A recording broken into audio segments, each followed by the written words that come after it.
Douglas Murray joins us now this morning. Douglas, Republicans say this conduct could constitute an impeachable offense. Do you think Biden was involved in this with regard to the subpoena and what his son ended up doing? Well, I mean, this is such an interesting story, isn't it? Because it's been unraveling for several years now.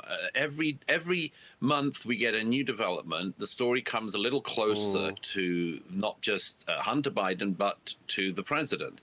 And I do think that this drip of information has not helped Biden and his family.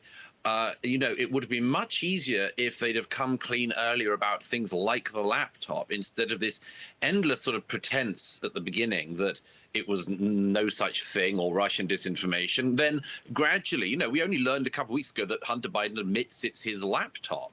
I mean, something everybody else knew years ago. But with the contents of the laptop make it clear that it was a family business going on.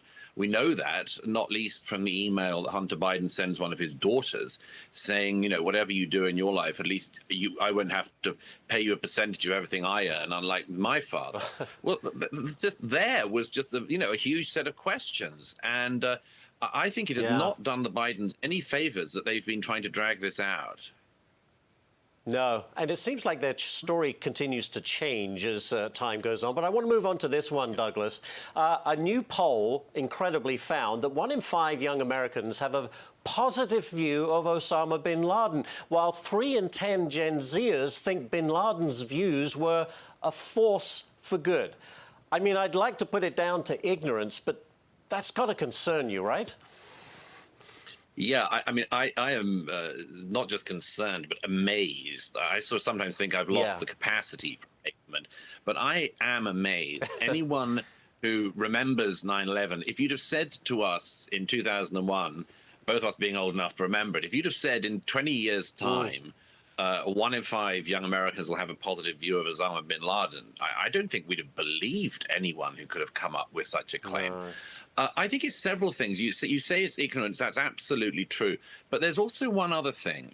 We've talked before about the fact that education in America, as in the rest of the West, is sorely lacking. Look at just basic literacy and numeracy rates in New York State, for instance, where one of the highest spends per child occurs on their education. The basic numeracy and literacy are there. And then you get this historical revisionism we've all gone through in America in recent years, where everything about the American past is bad. If you teach young Americans that everything about their own country is rotten, they will go looking for other heroes, even the darkest and worst heroes of all. Indoctrination, it's awful. I've got one last one for you, Douglas. The NYPD ramping up security ahead of this year's New Year's Eve ball drop in Times Square. Mayor Eric Adams says officers are going to take precautions to prevent anti-Israel protesters from disrupting the celebrations. It seems to me this would be an event that these pro-Palestinian protesters would very much like to target. What do you think? Yeah, I mean, it's amazing. By the way, most of them are not pro-Palestinian. They're anti-Palestinian. They're pro-Hamas and anti-Israel. That's really all that motivates them. These are malcontents who do this. I mean, there's no end to the number of things they don't want to destroy.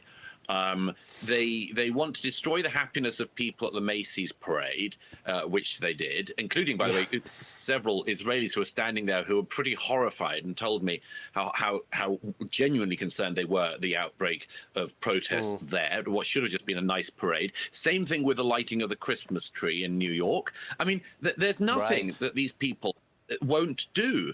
And I mean, if they think that they're getting anyone to their cause on this, I think they should think again.